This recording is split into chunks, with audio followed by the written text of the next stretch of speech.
Whether you used it or not, pretty much everyone who played Duels of the Roses growing up knows about Pumpking, the King of Ghosts. In face-up defense position, Pumpking powers up your zombies by 100 points every turn, and this doesn't stop until the game ends, the Pumpking is destroyed or spellbound, or you reach the max attack cap of 9,999. While you can only have 3 hard copies of Pumpking in your deck, you can bring out more than 3 copies if you fuse Pumpking by fusing any plant with any zombie in the hand, provided one of them has at least 1,000 attack. If neither of them has at least 1,000 attack, you know what remains? Wood. Wood remains. No, seriously, if you fuse a plant with a zombie, and both of those materials have less than 1,000 attack, you will create a monster called Wood Remains, a zombie monster that increases all of your copies of Wood Remains on the field by 500 attack and defense. Because you can fuse this, you can bring out up to 5 copies of this, and if you flip them all face up, all of them will have 2,500 more attack and defense from when they were face down. While this does seem capped, there is one large benefit to flip effects, and that is being able to activate them more than once by having the card flipped face down. And that is exactly where Darkness Approaches comes in. Darkness Approaches is a spell with a really simple effect in Duels of the Roses. All it does is flip all cards on the field face down. The most useful and notorious effect is being able to reuse flip effects. So, if we use Darkness Approaches to flip all of our Wood Remains back down, then we can flip them all back up the next turn. Then we can use a second copy of Darkness Approaches, and a third, and yeah, that is 10,000 attack and defense across 5 Wood Remains, being flipped up 4 times with the inclusion of 3 Darkness Approaches. But if we're going to resort to flip effects and Darkness Approaches, there is a superior strategy, and honestly one of my favorites, for reaching 9,999 attack. The problem with Darkness Approaches is that, well, you can only use it 3 times. Of course, due to the fact you can only include 3 copies of a card in your deck. But if we have the assistance of Magician of Faith, we can create a loop.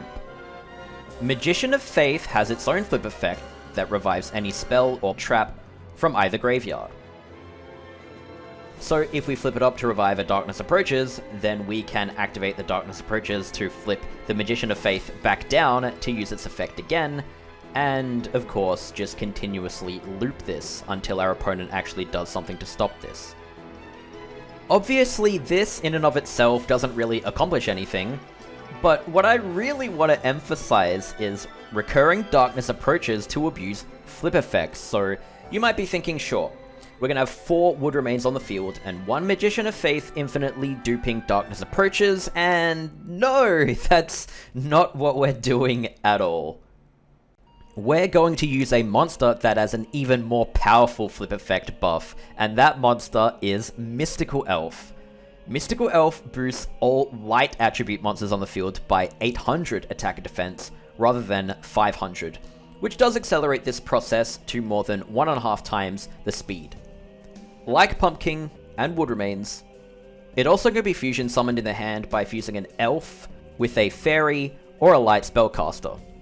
So now you can have 3 copies of Mystical Elf, 3 copies of Dancing Elf, 3 copies of Wing Egg Elf, and any number of low attack fairies and light spellcasters to build the deck around being able to bring out Mystical Elves as quickly as possible. So let's connect all the dots.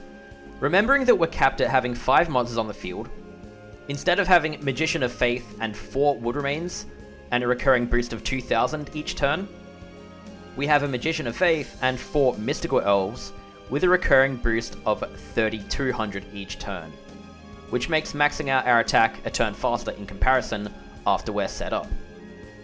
And of course, it's worth mentioning that Magician of Faith is also a light monster, so Magician of Faith also gets to reach 9,999 attack too, from her humble beginnings of 300 attack.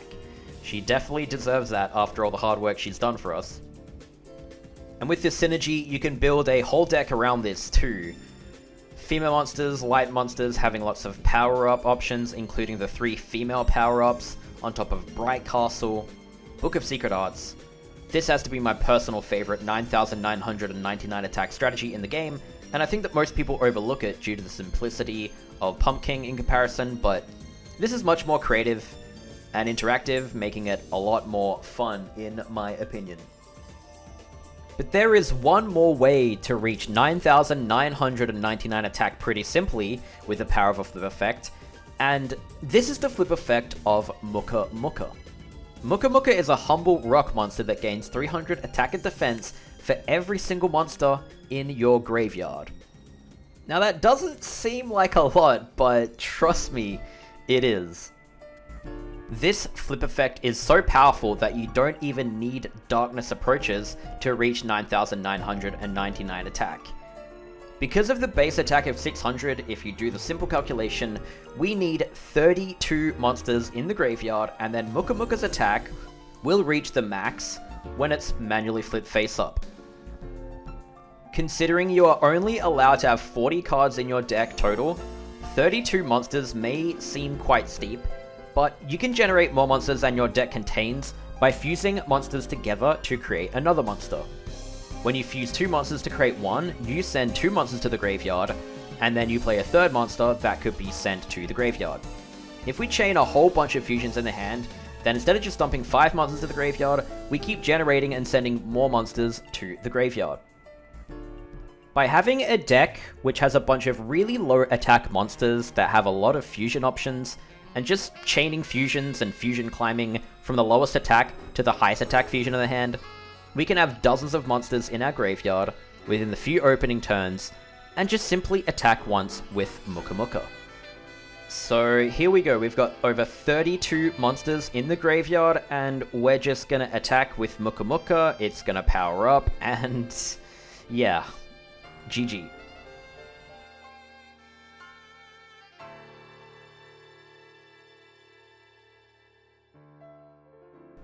So we've spent a lot of time already talking about monster effects, so let's get a monster to 9,999 attack without any monster effects. Here we have Zoa, who is one of the highest attack obtainable monsters in the whole game. In fact, he's the highest attack monster available in the graveyard slots that a campaign opponent actually will drop.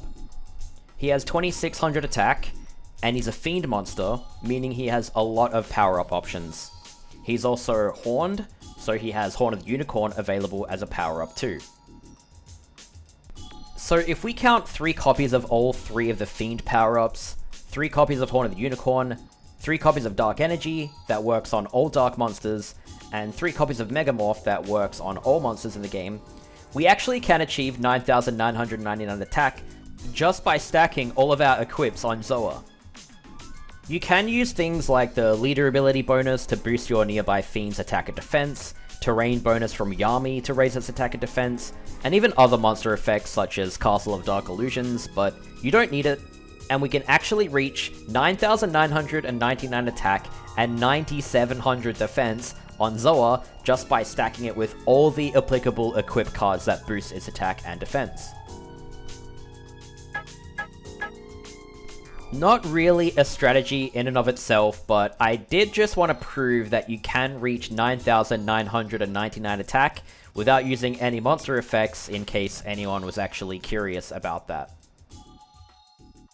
And so that's how to get 9,999 attack, and my favorite strategy does involve Magician of Faith, which is one of the OG passwords, which, of course, I did a video on all those old school passwords here. If you'd like to check out more Duels of the Roses content, then go ahead and have a look.